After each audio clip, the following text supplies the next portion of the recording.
অপরাধের তালিকায় নাম নেই, তবু ১২ বছর ধরে অস্ত্র মামলার আসামি হয়ে ফেরারি শরীয়তপুরের স্বপন খান। পুলিশের গাফিলতিতে অন্য আসামির সাথে নামের মিল থাকায় গ্রেপ্তার হয়ে কারাভোগ করেছেন। মামলার বোঝা টানতে গিয়ে নিঃস্ব পরিবার। ঢালাইয়ের সেরা প্রিমিয়ার সিমেন্ট। নামের মিলে বিনা অপরাধে ১২ বছর ধরে অস্ত্র মামলার আসামি শরীয়তপুরের জাজিরার মতিসাগর গ্রামের স্বপন খান পালিয়ে বেড়াচ্ছেন স্ত্রী সন্তানের মায়া ছেড়ে। মামলার নথি বিশ্লেষণে দেখা যায় ২০০৯ সালের ১৩ ডিসেম্বর গুলশান থানার একটি অস্ত্র মামলায় আসামি করা হয় স্বপন খান ওরফে সুমন খানকে।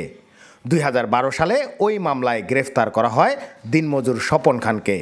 ২৬ দিন কারাভোগের পর জামিন পেলেও মামলা থেকে মুক্তি মেলেনি, যদিও মূল আসামি স্বপন অন্য মামলায় রয়েছেন কারাগারে।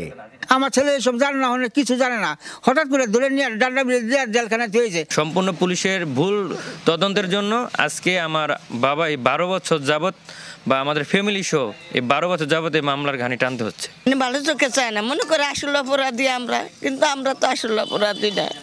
অপরাধের তালিকায় নেই দিনমজুর স্বপন খানের নাম।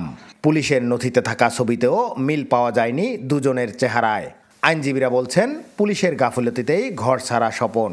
তদন্তকারী কর্মকর্তা উনি যদি প্রকৃতপক্ষে এই স্বপন খানের ভোটার আইডি কার্ড বা জন্ম নিবন্ধন যাচাই বাছাই করতেন, তাহলে উনি প্রকৃত রহস্য উন্মোচন করতে পারতেন।